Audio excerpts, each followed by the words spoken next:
भारताला घाबरलेल्या पाकिस्तानी सैन्याची सीमेजवळ सियालकोटमध्ये वॉर ड्रिल, पाकिस्तानकडून व्हिडिओ ट्विट करत पोकळ धमकी।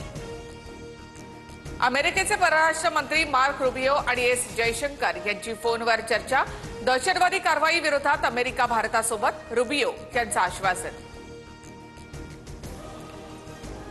प्रसिद्ध भेंडवळ घटमांडणीच्या भविष्यवाणीनुसार देशावर मोठं संकट येण्याची शक्यता, युद्धजन्य परिस्थिती मात्र युद्ध होणार नाही, तर यंदा सर्वसाधारण पीक येण्याचा भाकिताद्वारे अंदाज।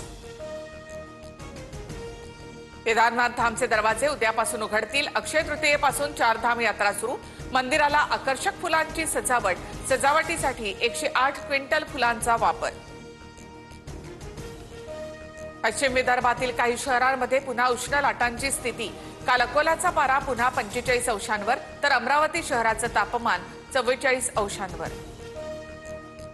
मे महिन्याच्या सुरुवातीलाच महाराष्ट्राला पाणी टंचाईच्या झळा, नागपूर जिल्ह्यामध्ये 15 तर जळगाव जिल्ह्यात 8 टँकरच्या माध्यमातून पाणी पुरवठा सुरू।